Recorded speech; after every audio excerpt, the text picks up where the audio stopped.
Good afternoon, everyone. Thank you for attending the Public Information Center for the Downtown Loop Phase 2. My name is Clara James. I'm a manager with our Communications Division at the City of London. Before we get started, I want to let everyone know that we're recording this meeting and a copy of it will be posted on the project's webpage at getinvolved.london.ca/downtownloop. Again, that's getinvolved.london.ca/downtownloop. For many of us, the webinar version of Zoom is a new experience. I want to thank all of you for coming today. Please note that you will be muted for the presentation and your video camera will be turned off for the duration of the webinar. Today, the project team will be sharing a presentation to update you on the Downtown Loop project. The presentation will then be followed by a question and answer period.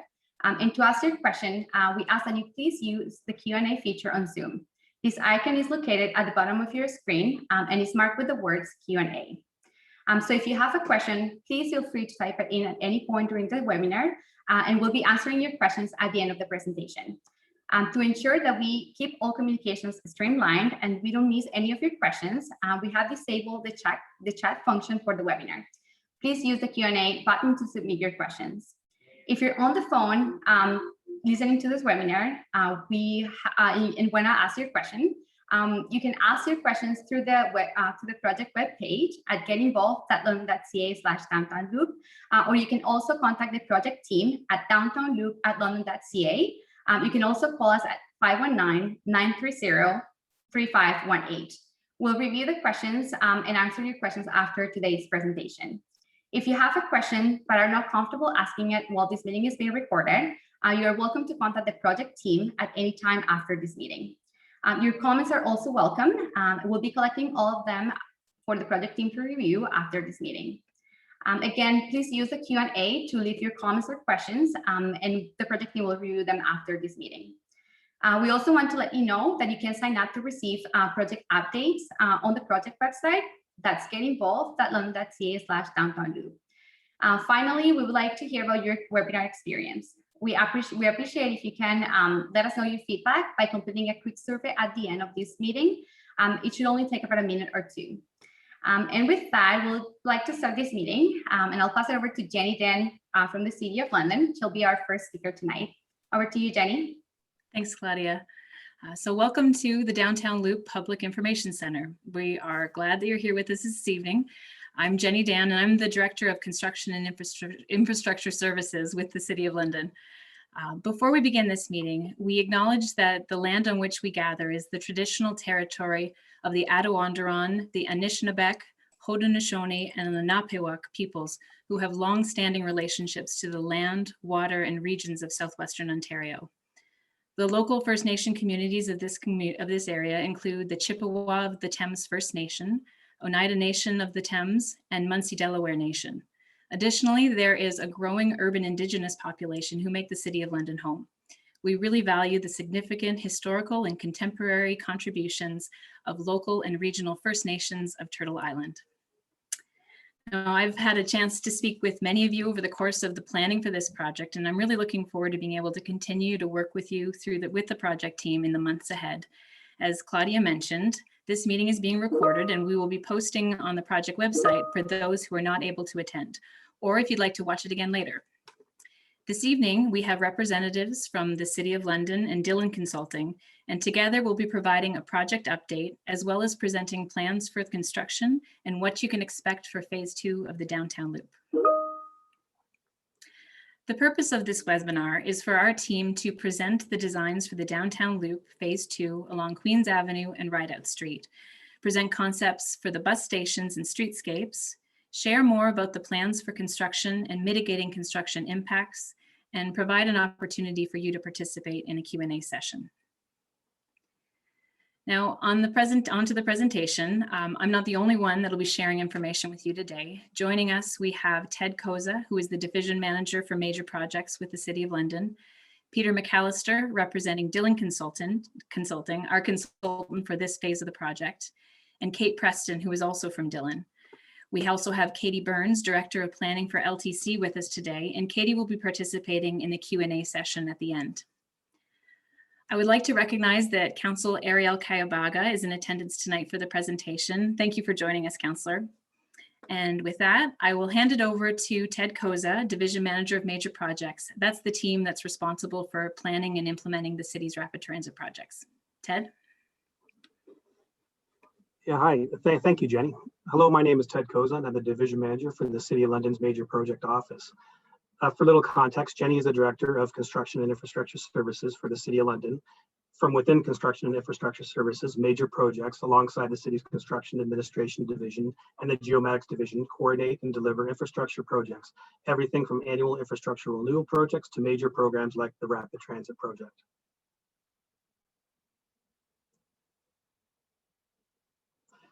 First off, I'd like to begin by providing a little background on Rapid Transit in London. The City of London completed a large environmental assessment that looked at a citywide rapid transit network. With the environmental assessment completed for the whole system, we then broke it down into 5 components, and Council has prioritized to implement 3 of them. Those 3 rapid transit projects are the Downtown Loop, the Eastern Corridor, which is called the Eastern Link, and the Southern Corridor called the Wellington Gateway. These 3 projects alone represent approximately $270 million worth of work, which include federal and provincial funding. We started engineering design work for all 3 of these projects, and the approximate timelines are 2021 to 2023 for the Downtown Loop, 2022 to 2024 for the East London Link, 2023 to 2026 for the Wellington Gateway.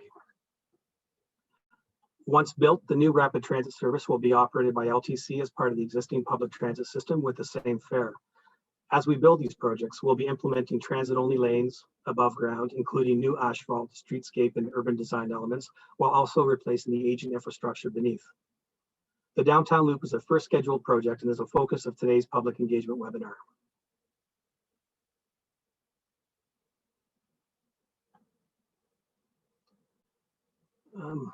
The Downtown Loop will run buses in transit-only lanes along Wellington Street, Queens Avenue, Rideout Street, and King Street. Transit stops will be located on King Street between Talbot and Wellington, on Wellington Street at King Street, on Queens Avenue at Clarence and Rideout. These stops will be used by both rapid transit and local buses. The project will include streetscape enhancements, new street lights, and upgrades of traffic signals, as well as replacing the aging water main and sewers. In summary, construction will include new curbside bus lanes with priority signals to improve traffic capacity and safety, and new sewers and water mains to accommodate future growth.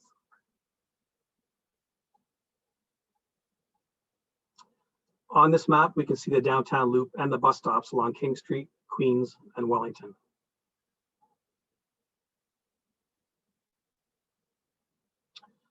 The project team thoroughly considered a broad range of factors and perspectives to develop a phasing plan for the construction of the Downtown Loop, which will run from 2021 through 2023. Some of the key considerations were, how do we construct as much as possible to minimize disruptions and maintain access for nearby property owners, residents, and businesses? How do we keep people moving through and around the area during construction, including all modes of transportation, buses, cyclists, cars, and pedestrians?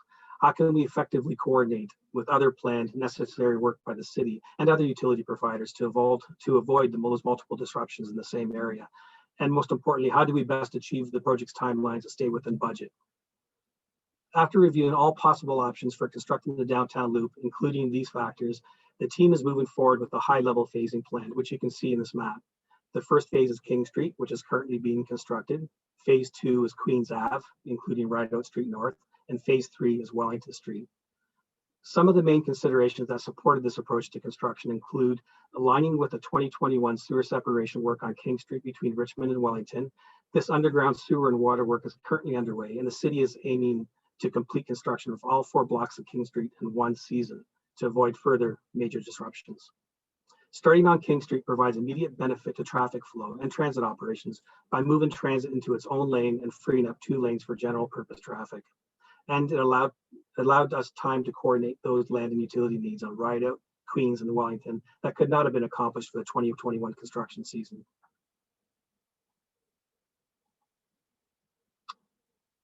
Construction, as you're aware, construction is currently underway on King Street. And I'd like to start by giving a brief overview of the Downtown Loop and the municipal infrastructure improvements on King Street, focusing on the Phase 1 portion from Rideout to Wellington. The eastern portion of Phase 1 on King Street involves sewer separation work between Richmond and Wellington. This is important underground work that involves removing century-old combined sewers, in other words, both storm and sanitary flow in one pipe, and separating them into a modern sewer system. Last year, the sewer completed a significant portion of the downtown sewer work through the Richmond Infrastructure Renewal Project, and this is a continuation of that effort. A multi-stage approach has been implemented for this phase to balance efficient construction with transportation impacts, and it is anticipated that construction will continue until December 2021, with limited carryover work until spring 2022. Now, I'll take a few moments and provide a brief update about the current King Street project. Construction was broken up into 6 stages, noting that all the work between Rideout and Richmond would be completed by the end of August, and all work east of Richmond required full King Street closure for the duration of the project due to deep sewer construction. In a nutshell, we're about 10 weeks into construction and great progress is being made. Over the last 2 weeks, crews continue to install new storm sewer along King Street. Most new storm and sanitary sewers have now been completed, have now been completed between Richmond and Clarence. In summary, work is progressing well between Talbot and Richmond, and the majority of the underground work is now complete. In fact, just last week, crews completed construction of new concrete curb and gutter and paved the first layer of base asphalt along this section. Phase 2 of the Downtown Loop project is Queens Ave and Rideout Street North and will begin in 2022. Now I'll hand it over to Peter McAllister from Dillon Consulting, who will provide an update. Great, thanks very much, Ted. Welcome everybody. I'm Peter McAllister with Dillon Consulting.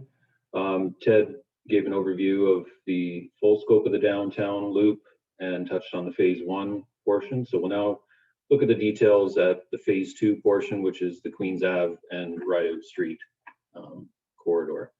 So next slide there. So the slide presents the proposed cross section for Rideout Street. So those that are familiar with that corridor, you won't see too much of a difference in the travel lanes themselves. You'll see 2 vehicle lanes, and obviously with this project, we're creating the transit lane, which will be the outside curb lane. So that is the right lane, the westerly lane for southbound traffic. There will be in boulevard bike lanes through this portion, as well as boulevard improvements along this stretch.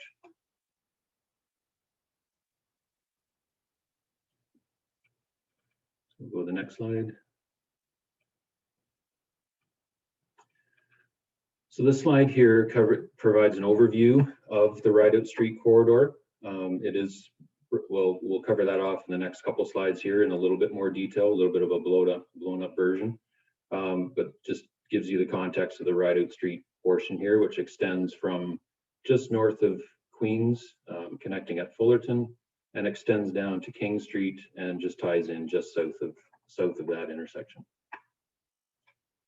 So the next slides, we'll start looking at kind of a block by block review of each corridor here, focusing on Rideout Street. So this map here shows the portion from King Street to Dundas. In this portion here, there's generally limited underground servicing works. Most of the work is restricted to surface works, I should say. So as you can see here, we do have the transit lane on the outside lane, as well as the in boulevard cycle lanes on each side of the road. So giving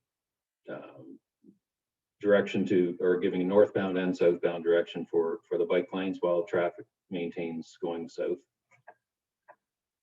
And we'll move on to the next block, which is from Dundas to Queens. This section here, although it looks very similar to the block to the south, does involve more significant servicing replacement. Through this portion here, there is a 9-meter deep existing trunk sanitary sewer that needs to be replaced.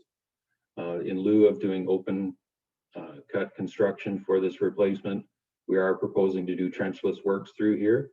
The benefit of that is obviously causes less disruption to the corridor, and hopefully allows us to maintain 1 lane of traffic through that portion, allowing traffic from Queens onto Rideout and southbound through there. You'll see just north of the Queens intersection, we are maintaining that little slip lane off of Queens and connecting to Rideout, which will direct traffic up to Fullerton as it exists today. So on the next slide here, we'll jump now over to Queen Street. So in this portion here, or this cross section here, for those that are obviously familiar with Queens, you'll see that the cross section again looks very similar to what exists today. Similar to Rideout Street, with the transit lane being constructed. We will be taking out the north, so that's the westbound lane, so the north lane of Queens will be converted over to the transit lane. So that's the top cross section there. So that's generally the cross section between Richmond and Rideout. And then the second cross section there just gives a representation of where the transit stop will be at, generally at the Clarence Clarence intersection. So as before, we'll just go through kind of block by block, and I can provide a little bit of detail of what to expect in each area.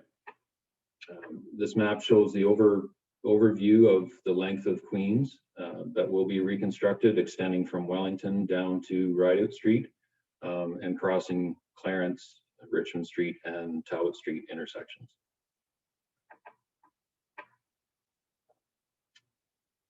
So the first slide here for Queens is the section between Talbot and Rideout. Similar to the southerly block on Rideout, there isn't very much underground servicing replacement required in this section, generally limited to surface replacement. The challenge in this block, however, is maintaining access to the courthouse and the federal building on the south side of Queens there. That access needs to be maintained throughout the duration of the project, so that will be worked into our construction staging and traffic management plans. It will be impacted by the work that has to happen at Talbot Street intersection, which involves some rather significant replacement of municipal services as well as upgrades to the utilities. So we'll move on to the next block to the east, which is between Talbot and Richmond. Again, those familiar with this block know that it's fairly confined block. There wasn't really any room to widen the platform through here. So that basically the road width will remain, converting the north lane, the westbound lane, to the transit lane. As far as underground servicing replacements, generally limited to water main replacement. However, there'll be some fairly significant utility replacement through this block. As a result, we expect that this block will have to be closed, fully closed at times to complete this work. Similarly, as we get into the Richmond Street intersection, it also includes some rather significant replacement of municipal and utilities, which will require some temporary closures of that intersection. So we'll move on to the next block between Richmond and Clarence. There's a mix of servicing replacements through this block. However, we do have a bit more width on this cross section, which will hopefully allow us to maintain one lane of traffic through this block, to maintain vehicle traffic through this area. Servicing replacement generally limited to local storm sewer replacement, widening to accommodate the transit lane and the right turn lane at Richmond, as well as some hydro upgrades along the south portion of this block. And then finally, we'll move on to the Clarence and Wellington block. Similar to the block to the west, we do have a little bit more width through this corridor in an effort to hopefully maintain traffic through this portion during construction. There will be times that will be impacted as a result of the municipal servicing replacements, which are generally limited to storm sewer and sanitary sewer replacement. But again, we do have some significant utility replacement along the north side, which will require some lane closures and temporary closures at times. Similar to the other blocks, we've got the transit lane on the north side. And in this case, we do have the Clarence station here, just east of the Clarence intersection. And I believe that covers the details of this block. So We'll just go through for those that were involved during the EA process. You may have noticed, for Kenai, you may have noticed a few changes that have happened during the detailed design process. One thing that you didn't see on the plans there is a change from the platform height, or the platform height for the bus stations was a change from a 10-inch height to the standard 6-inch curb height. During detailed design, it was confirmed that there'd be operational constraints with the LTC buses. So as a result, it was decided to keep with the standard curb height at these platforms to avoid those challenges during regular bus service. The second change that may have been noticed is the shifting of the Queens Talbot station, bus station, westerly towards the Rideout Street intersection. This was done in an effort to minimize property impacts at the Talbot and Queens intersection. As a result, we felt this ended up being kind of a higher level design and kind of improved the location and gave an opportunity to have a kind of a key station stop along the downtown loop. The third change that may have been noticed is we are maintaining the existing traffic lanes on Rideout Street with no new northbound lane. Similar to the change with the bus station location, this was done in an effort to minimize the property impacts. During detailed design, it was found that trying to accommodate the northbound lane along with the north and southbound bike lanes resulted in impacts to properties south of King Street that would have created too narrow sidewalks or had impacts to the buildings themselves. So it was decided to eliminate the northbound lane on Rideout Street and maintain existing conditions with strictly southbound vehicle lanes. And the final change that was made, I just touched on it there, was the addition of, or not necessarily the addition of the bike lanes, but accommodating the bike lanes on the Rideout Street portion. In lieu of on-street bike lanes, these were changed to in-boulevard bike lanes.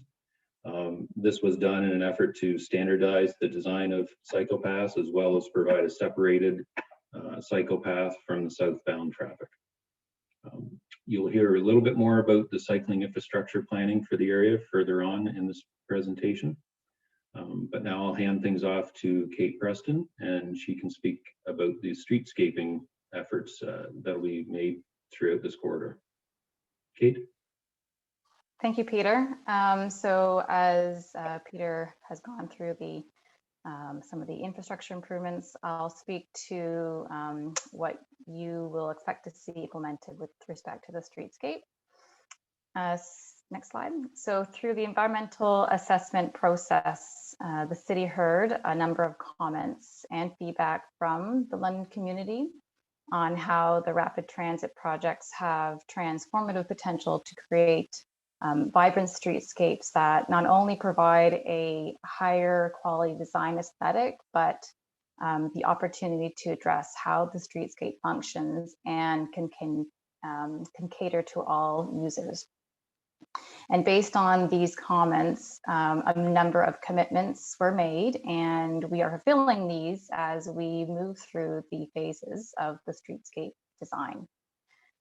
So as you see here, some of these commitments can include station platforms that are visually distinct from the sidewalk and the road, improving the pedestrian crosswalks, which allow for enough time for all users of varying abilities to cross safely, having a streetscape that is well lit, providing more places to securely park and lock your bike, providing wider sidewalks that provide better movement for pedestrians, inclusion of unique community identity into the design, placing emphasis on the preservation of existing trees and adding more trees where it makes sense, including comfortable seating and also to provide room for wheelchairs, so providing clear paths of travel for those with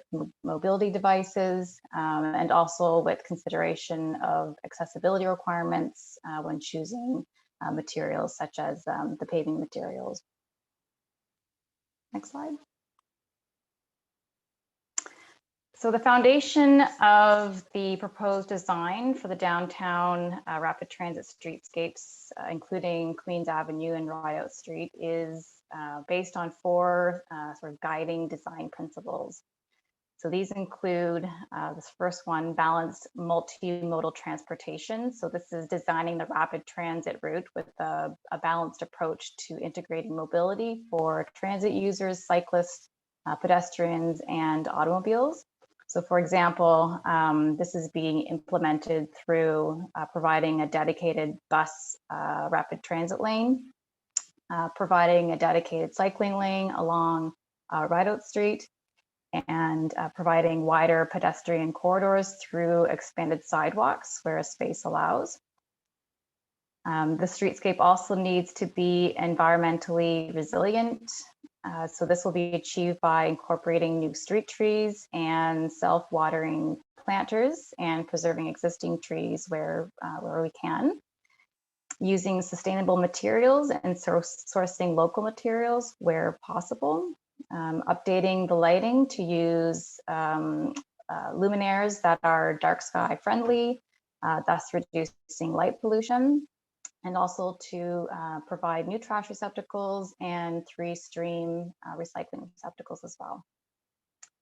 The third guiding principle is to provide a lively sense of place. So for example, developing a contemporary and unifying design style that will not only meet the city's new design standards, but will blend the distinct design language of other downtown streetscapes.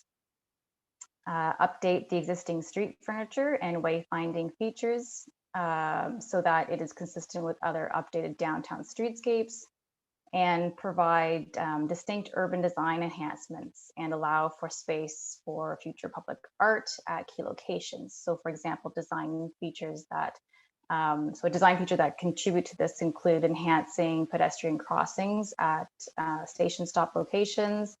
It could be clustering of site furniture and the planters at intersections or other landmark locations along the corridor.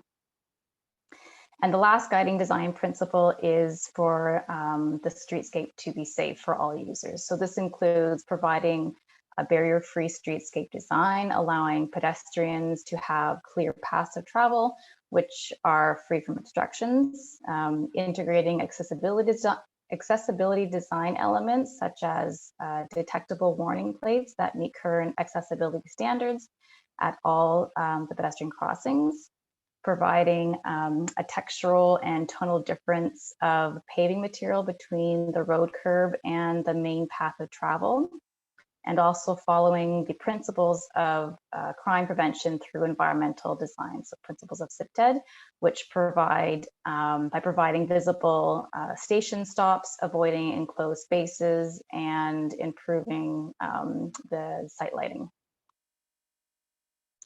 Next slide.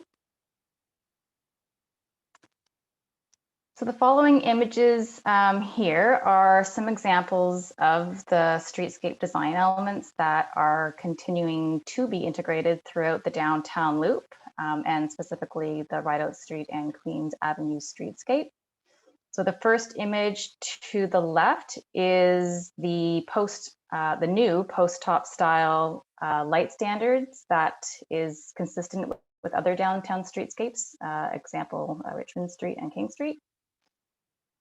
And then moving to the right at the top is an example of an AODA compliant detectable warning plates, and including street name engravings within the curb that you'll see at all the pedestrian crossings at the intersections. And then the next picture to the right shows an example of the enhanced pedestrian crossings at station stop locations. So this will be through a stamped asphalt treatment that has a decorative brick patterning and a distinctive color.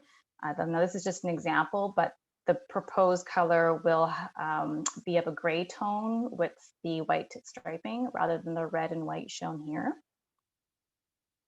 And then the last image at the top shows a similar sidewalk condition, which will that you'll see, which will include exposed aggregate banding with a saw cut patterning along the road curb that's consistent with the downtown streetscape standard. And then at the bottom to the right of the street lighting image is an example of the new self-watering planters that will be included. They will have low maintenance decorative grasses and perennials, and these will also be integrated throughout the corridor. And then the next image to the right shows an example of new deciduous trees within the paved boulevard, and will include the new downtown standard tree grates and tree guards. And we'll also be including new deciduous trees within many of the sodded areas adjacent to the sidewalks. And then the last two images show the new city standard bike racks and new trash and the 3-stream recycling receptacles that will be incorporated. And again, these are consistent with the other downtown streetscapes. And now I will hand it over to Jenny, who will speak about the cycling. Great, thanks, Kate. So yeah, we've got some information to share about cycling. Each year, the city is continuing to make big achievements in cycling infrastructure and is working to create separated bike lanes in the core to improve connections for cyclists moving through and into the downtown. So this map highlights new cycling infrastructure being added to the core. So Dundas Place is going to create an east-west spine for cyclists. To the west, there will be connections to the Thames Valley Parkway multimodal path system.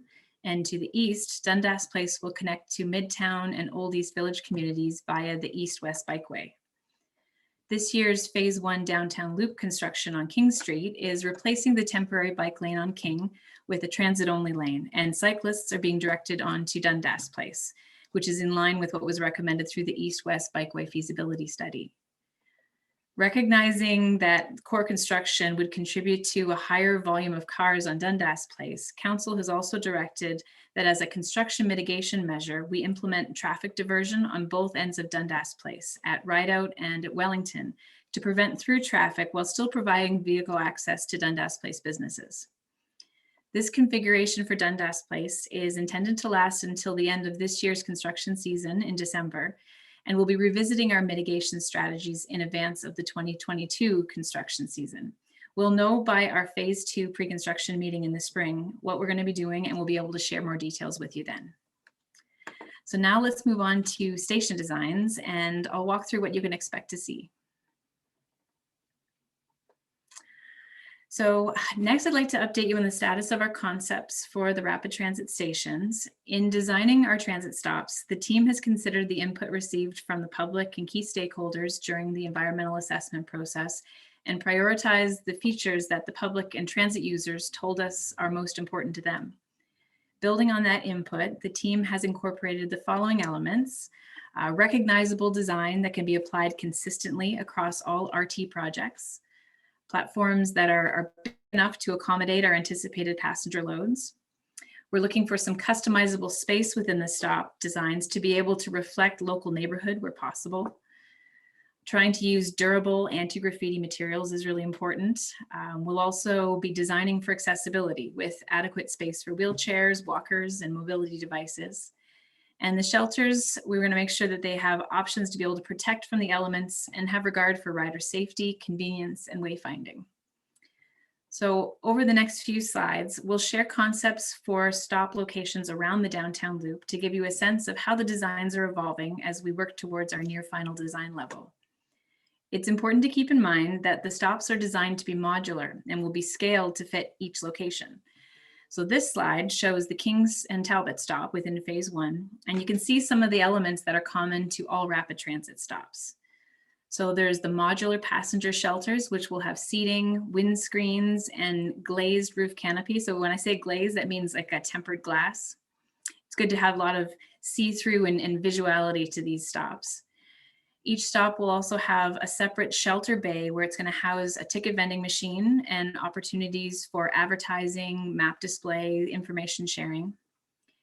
Each stop will also have a blue light station, which is an emergency intercom unit that serves as a safety and security feature. And we'll also be marking each of the stops with portals or some form of landmark that will frame the ends of the platform to help define the platform area and provide some visual recognition of our T stops. And we recognize that it may be hard to picture these stop concepts based on just a rendering. So the team has developed 3D visualizations of an RT stop. If you visit the Downtown Loop Get Involved website, you can check out a 3D virtual tour of the King and Wellington stop.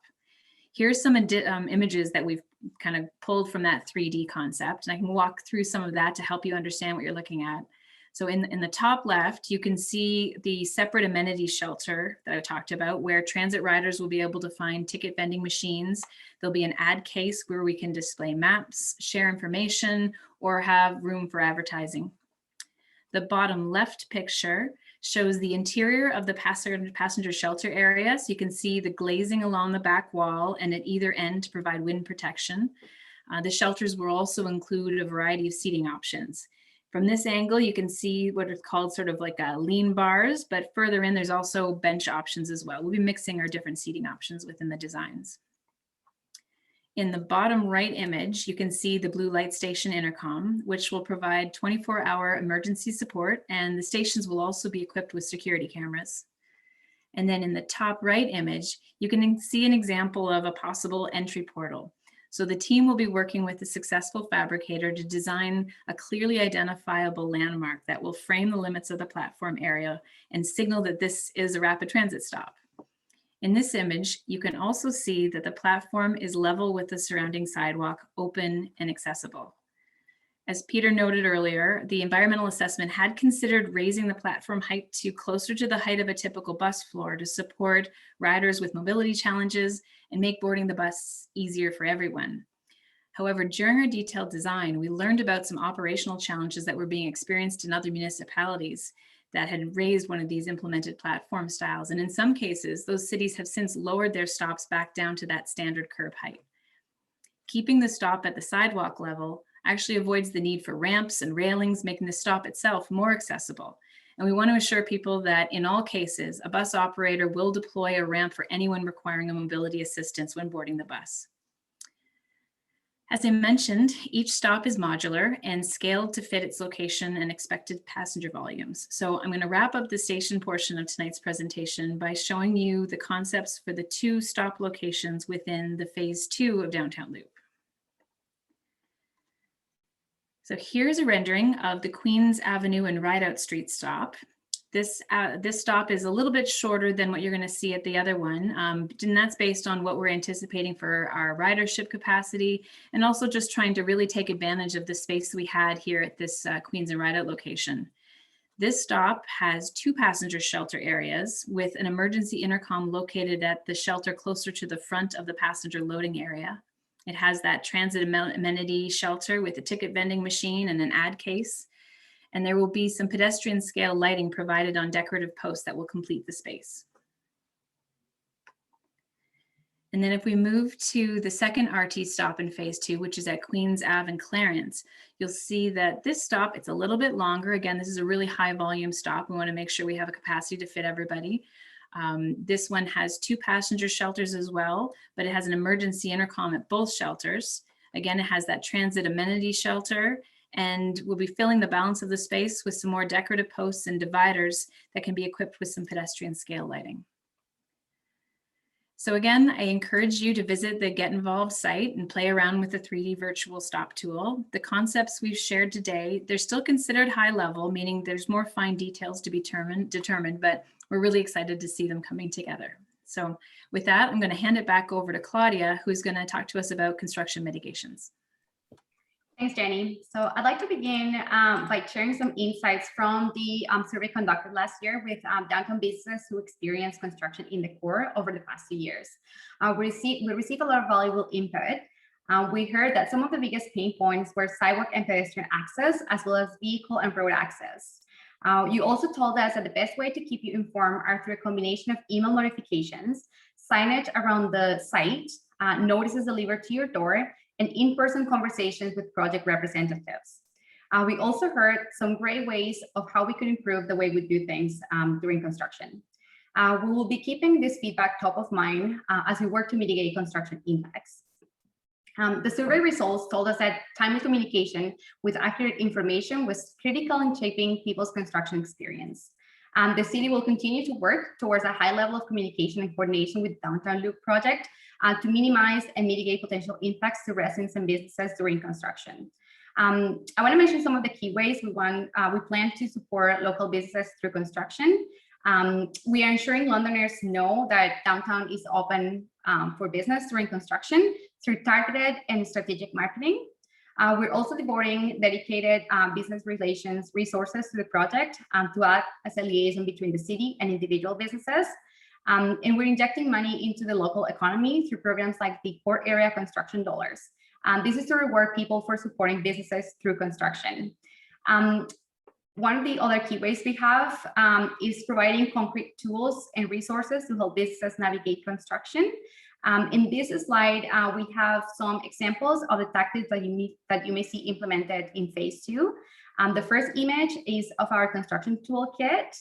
And then we have kind of like in the middle, that's an example of the wayfinding signage that you may see around the construction site. And the last image features the construction dollars that we'll have available as well. With that, I will hand it back to Ted, who will speak about other rapid transit projects.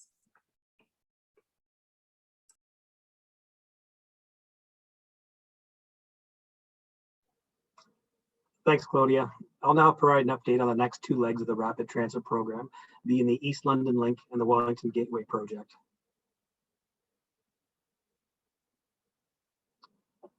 This slide provides an overview of the full length of the East London Link project, extending from downtown, connecting to the downtown loop at Wellington Street, and extending easterly along King Street to Ontario, and following further east along Dundas to Highbury, north to Oxford, and then finally further east terminating at Fanshawe College. We are in the process, or we're in the early stages of design, and having just completed the preliminary design for the full corridor broken down into the design segments shown on the map. These are being tackled by our 3 consultants on the design team. We'll be moving quickly through detailed design and the first stage of construction, which is planned for 2022. The overall construction staging strategy is being developed, but the first stage of construction is planned for King Street. We're trying to complete as much of King Street as possible, with the easterly limits still being refined as we work through coordinating utility and property needs. Construction of the balance of the project limits are planned to occur over the next 3 years, with detailed design of all segments completed next year. I'll now provide a summary of the Wellington Gateway project.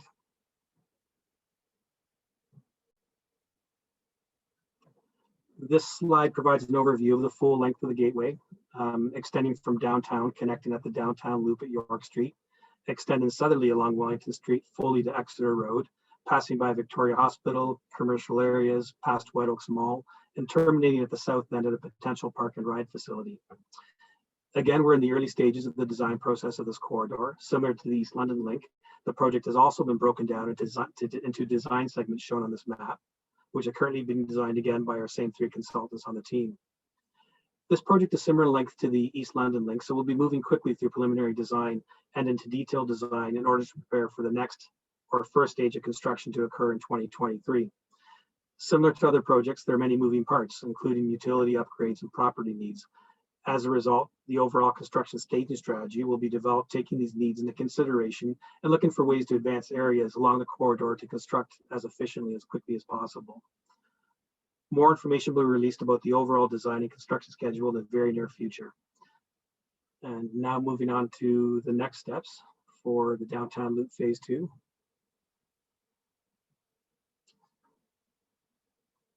The project team will continue to coordinate with remaining property owners and business managers as the detailed design is being finalized over the next couple of months. The downtown loop phase 2 construction will be tendered late 2021 as one project. This is a large project and construction is being planned for 2022. Back to Claudia. Thanks, Ted, and thanks everyone who joined us today. There are different ways to stay connected and receive real-time project updates. Whether you live or work in the area or want to learn more about the project, please sign up for email updates at getinvolved.london.ca/downtownloop. You may also follow the City of London on social media. And if you have additional comments or questions or would like to connect one-on-one with the project team, please contact us at downtownloop@london.ca. You can also call us at 519-930-3518. As we mentioned at the beginning of the webinar, a recording of this meeting will be posted on the project's website. This is the end of the presentation, and we will now begin the Q&A session. We'd like to remind everyone that the chat has been disabled to ensure we don't miss any of your questions. Please note that it will be muted and your video camera will be turned off during the duration of the Q&A. We can hear you, we won't be able to see you, but I will be able to see your questions through the Q&A feature on Zoom. Again, this icon is located at the bottom of your screen and is marked with the word Q&A. If you have specific questions about your property or would like to discuss any details individually, please leave a comment and we'll reach out to you directly. You may also connect with the project team at downtownloop@london.ca or 519-930-3518. We will also like to hear about your webinar experience, so please share your feedback by completing a quick survey at the end of this meeting. This will help us improve our engagement events in the future. So with that said, let's dive into some of the questions. Let me just get ready for the questions. And for the first question, Ted, can you elaborate on the timing for phase 2 and whether there will be an overlap with the East London Link and the Wellington Gateway? Yeah, phase 2 is 2022. As I said, that goes basically from Wellington, all of Queen Street to Rideout and Rideout Street North. The intent is to construct that calendar year, the 2022 construction calendar year, but the intent is also to work on the King Street project too for 2022. So there's quite a bit of work that's going to be happening in the area, and hopefully that answers your question. Thanks, Ted. So just looking at the questions here, I think the next question will be for you, Jenny. Can you go over the stops and stations again and the design elements that will be implemented? Yeah, absolutely. I don't know if Claudia, if you can maybe bring up the Talbot stop slide again. Yeah. Here we go.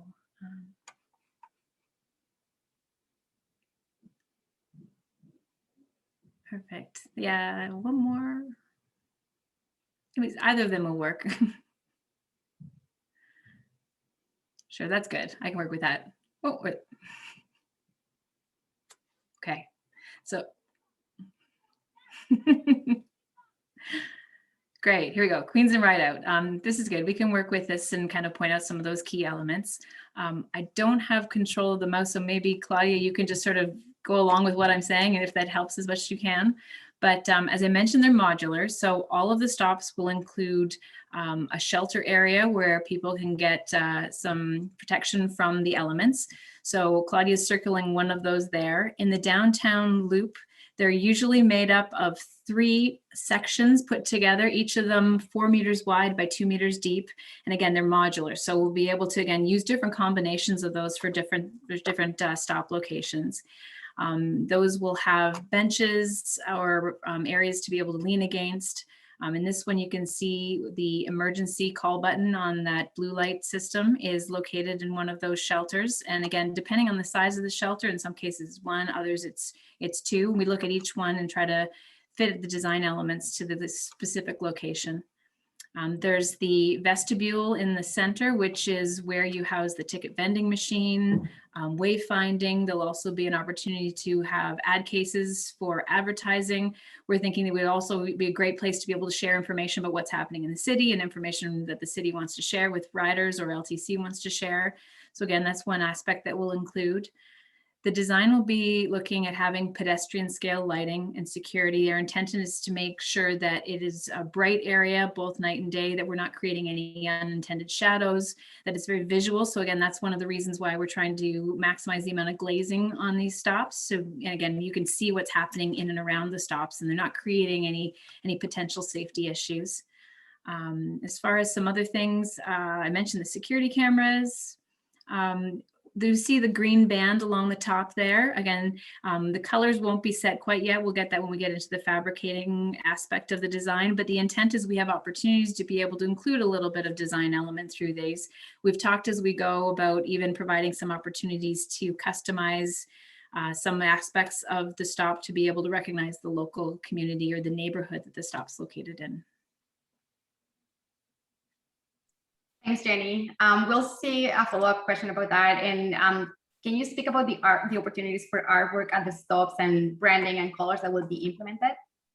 Yeah, absolutely. So one of the things that we're putting through with our request for fabricators is to come up with options for how we could have some sort of envelope within the design where we could have an element to include some kind of public art.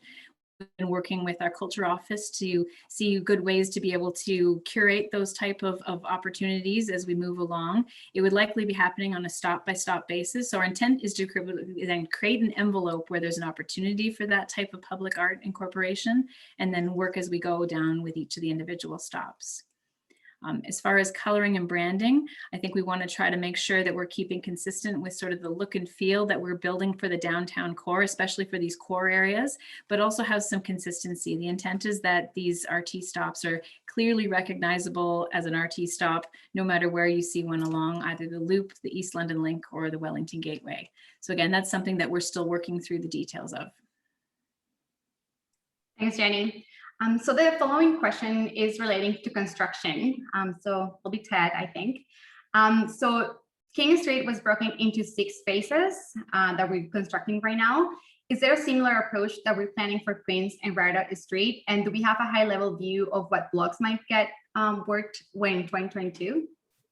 Like the timeline for construction 2022, if we do kind of like a similar approach for phases as we're doing for King Street?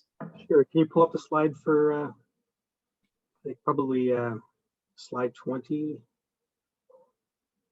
Oops, a little further, sorry.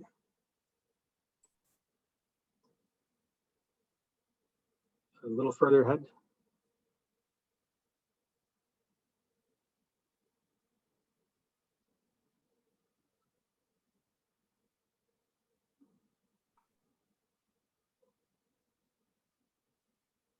Okay, so for 2022, actually back up where you were just prior. Sorry, there's just a little bit of a lag with Is there? it, so it's if no you'll worries. bear with me, I'm totally No trying worries, to. no worries. I know where you're trying to go. I'll Yeah. get to it. I guess in a nutshell, we're doing Queen Street from basically Wellington to Rideout, and then plus the section of Rideout Street North. We're still well into detailed design. We're finalizing basically the staging and phasing process right now. We're working very closely with our utility partners and those different businesses along the corridor to do what makes sense in terms of staging this project. Obviously, some of the big constraints we need to work out right now are those constraints associated with doing hydro work. So we need to understand where they're going to be, how they're going to help us phase the project, and we're going to work around them as well. So we haven't really come up with a phasing process yet, or the staging process of the individual sections of that corridor, but the intent is we should have by this September a more detailed understanding of where we're going to start, how we're going to break out the different phases of this project, and try to accomplish as much as possible in the year. It's a big project, like I said earlier, and there's a lot of different variables. The good news is we have a lot of the property needs and utility needs understood at this point. So now it's just a matter of working with our design team to look at what makes sense to construct this as safely and efficiently as possible. Peter, did you want to add anything too? Peter's the design consultant. This may want to add a few comments. Well, thanks, Ted. No, you covered everything well there. Just at a high level, just kind of where we are with design.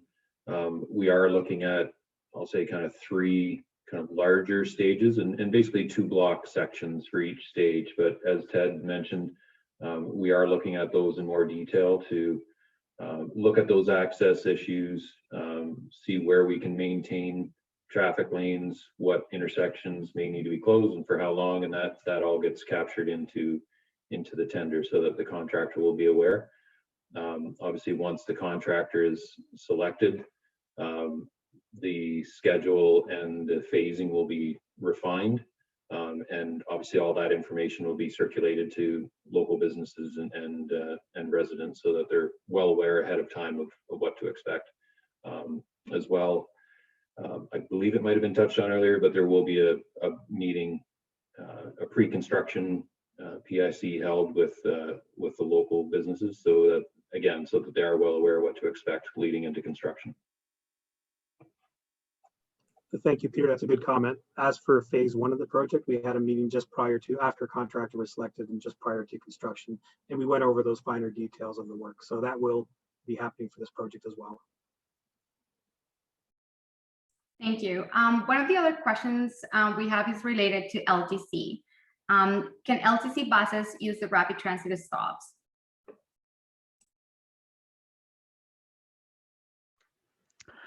Yeah, so in the downtown loop, all of the local London Transit buses will be servicing the rapid transit stops throughout the downtown loop. And in other areas of the project, such as at White Oaks Mall and Fanshawe College, we will also be servicing those stations. But definitely throughout the downtown loop, we will be servicing all the RT stations. Thanks, Katie. One of the other questions that we are getting is relating to construction. And how will cars get out of One London Place during construction, especially because that's a very busy area at the end of the workday? But Peter, you can chime in after I start something for you here, but I think the intent is the intent is we work with all the different businesses and owners to ensure that we provide access. Obviously, this is a critical access point, and the intent is to maintain, safe, efficient access to the corridor. Peter, can you add to how you're, I guess, in terms of how the project's evolved so far and how we're looking at that specific location? If you have any information, that would be great. Sure, yeah, happy to expand on that. Yeah, we're aware of that location. Obviously, it is a high traffic area for users. The goal will be to obviously maintain access to businesses as much as possible, either through temporary lanes, temporary accesses along or through the construction area. Alternatively, if there is an alternate access either to that parking lot or other parking lots, and I'm just kind of speaking in general now, for other properties, if they have separate accesses that they can use, we'll certainly explore those opportunities. There may be times, and there will be times, that some entrances will need to be closed, either because of the servicing is crossing in front of the driveway, or the concrete work or asphalt work will be happening. So again, those will be communicated well in advance. Certainly any restrictions or impacts to the businesses, we'd certainly want to know that ahead of time, and where we can try to accommodate either shifting construction schedule or shifting deliveries or whatever it might be. We'll work with the owners to accommodate as much as possible. So we'll certainly be capturing as much as we can in the tender so the contractor's aware, but we know things change during construction, and we'll be adaptable, and we'll have staff on site that's always available to be contacted to kind of coordinate items such as that. So either through the consultant staff or through city staff, we'll be sure to be reaching out to everybody along the corridor. I don't know whether Jayden had anything else to add in general. I know that the question was specific to City Plaza, or to One London Place, but.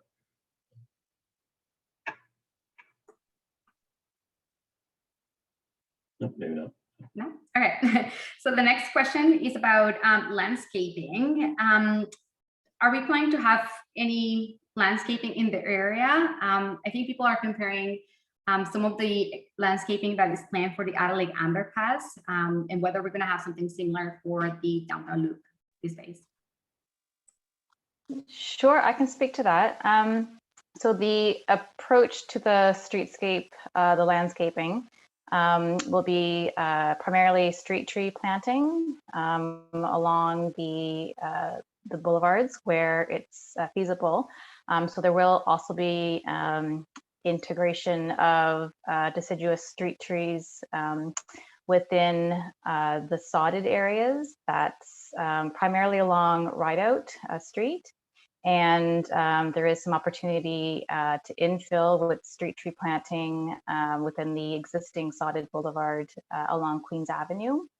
And then to bring in other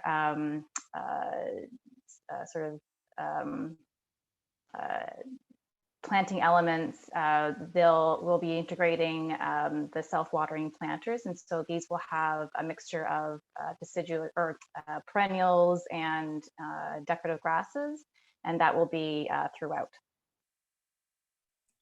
Thanks, Kate.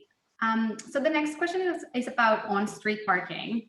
So can you speak about on-street parking and how the city is planning to mitigate any impacts? Sure, I can speak to that one, Claudia.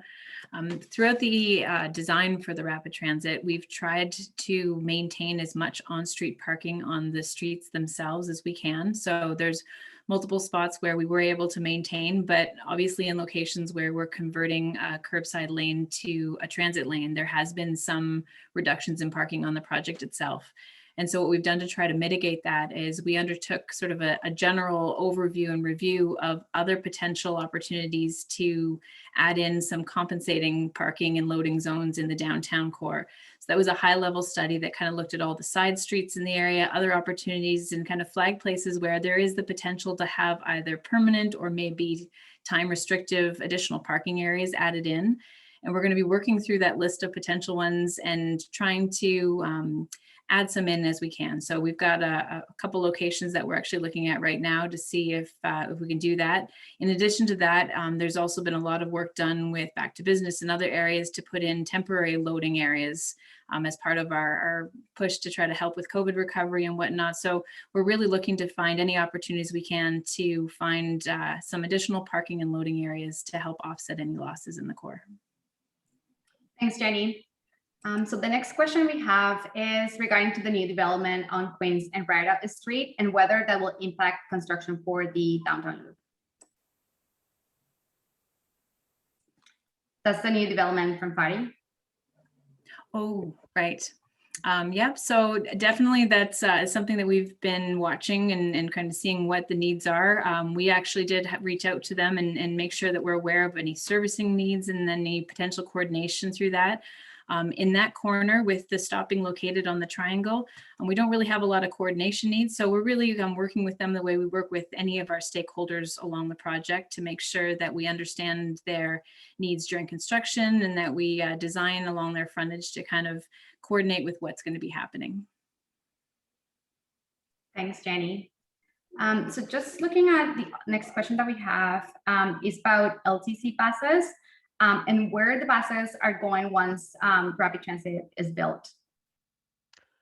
Within the downtown, the local routes will continue along the same very similar routing to what they have now, operating along Rideout, King, Wellington, and Queens Ave. Along the other corridors, the East London Link and the Wellington Gateway, the routes will not be changing significantly. We will still have local service along each of those corridors to provide transit stops in between the rapid transit stations. There may be some modifications to the exact routes that are operating on there, maybe limiting some of the routes, but there will still be local routes operating along all of the corridors to provide that local service.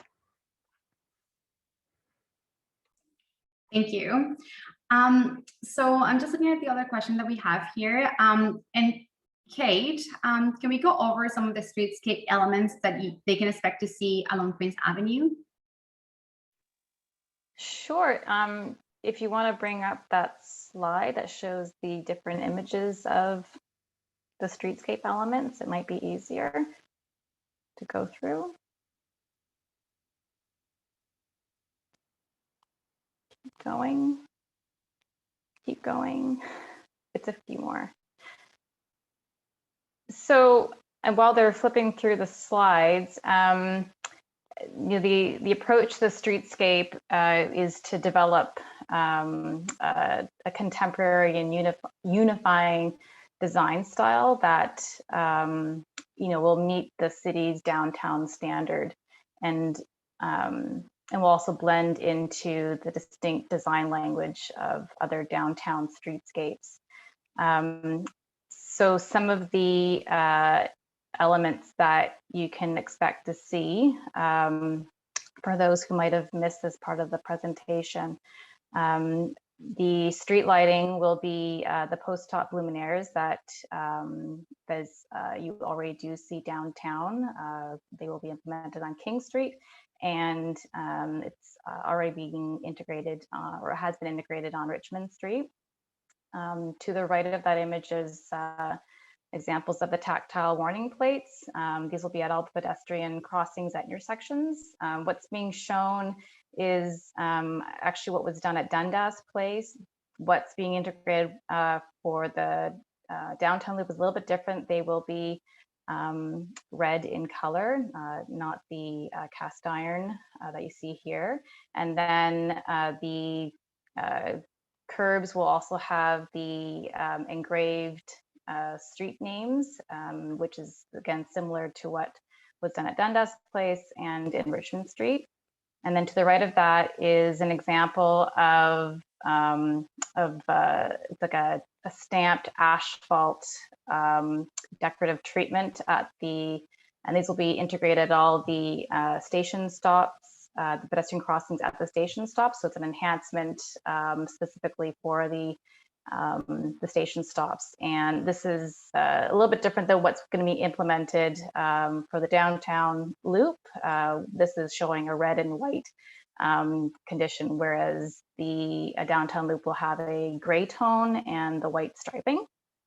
And then similar to other streetscapes, there will be integrating the exposed aggregate banding along the road curb. And that's to the picture to the very far right. And then I was speaking about the removable planters, but there's a question about some of the planting that will be happening. So because some of the underground infrastructure can restrict where and how many trees we can integrate into the paving, we have integrated these removable planters, and these are also currently being used downtown as well. And these will be mostly integrated within the intersections and like within the pedestrian or within the paving area at the intersections and other landmark locations. And then some examples of the street tree in paving with the tree guards and tree grates, and then examples of the bike racks and the trash and recycling receptacles that you'll find as well. So again, all similar or the same as what's already being implemented downtown. So that's a sort of a continuing design language. Thanks, Kate. We're definitely getting a lot of interesting questions. The next question is relating to the Triangle Island on Queens and Rideout. Do we know if there's any plans to do anything on that section? Yeah, so that's something that we talked about when we made the decision to shift the station over to that triangle. It really is a great opportunity to be able to make some sort of focal point and kind of build on that location. It's close to the museum, Harris Park. So as part of the project itself, we sort of got our typical streetscaping plan that kind of fits in, but that's something that we'd actually like to kind of almost take offline and work together with our friends in parks, in cultural heritage, in cultural resources. There's opportunities for maybe public art. So we thought that rather than try to shoehorn that in with this project, we definitely want to look at some options for that site, but we're going to do that offline as its own separate approach and initiatives.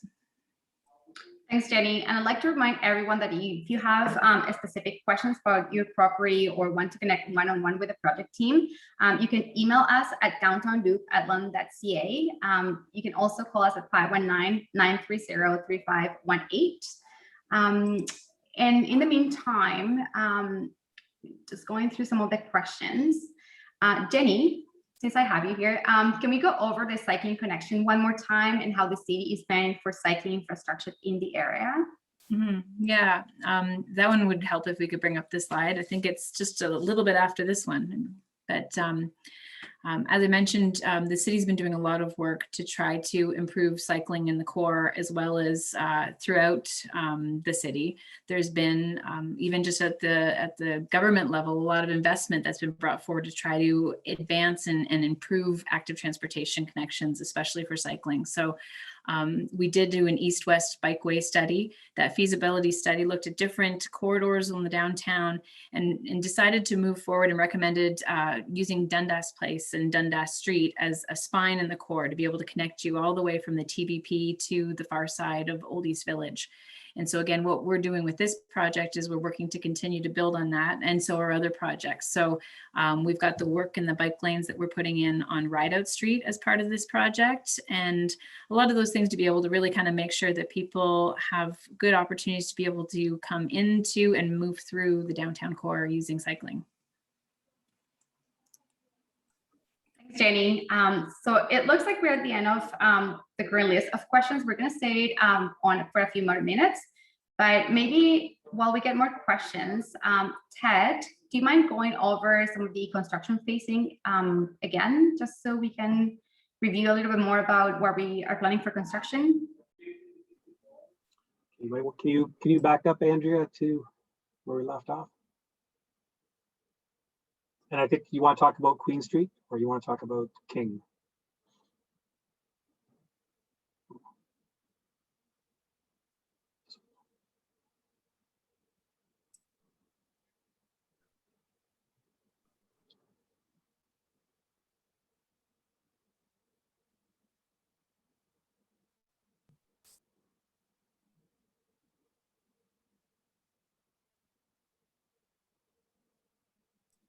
That one. Oh, one more, no. At Queen Street, again, we're looking at, we should have a tender package ready for internal review, a final package by September this year. And within that package, we'll have a more better understanding of what those phases and stages might look like for this project. But really, I think what we're looking at is, again, it's a large project to be tendered like for construction next year. And really, it's one of those things where we really need to work with our partners. You had a couple of questions here tonight talking about access issues. So we're going to look at how access issues might impact staging. Most importantly, again, it's more a hydro, for instance, or other utility partners. We need to understand where they need to get in to do early work.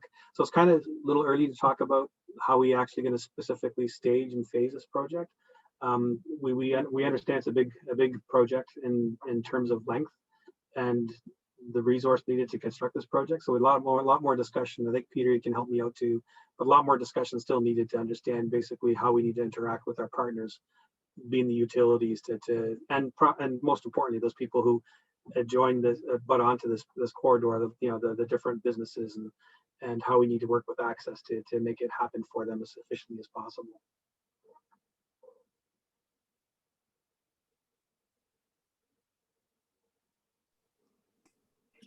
I didn't have anything else to add. Ted covered it there. So again, we'll know more later this fall when we do a public meeting after we have the construction plans in place. Thanks, Ted. Just going through the list, I think we just got to the end of our questions. We're going to stay for a few more minutes to see if we get more questions. But I think we covered a lot of good stuff for today. I want to let everyone know that, again, if you have any more questions, you can always contact the project team. You can also sign up to receive project updates at getinvolved.london.ca/downtown-loop. We'll be sending project updates as we learn more about the project. And you can also follow the City of London on social media as we'll be posting more updates on Facebook and Twitter as we learn more about the project.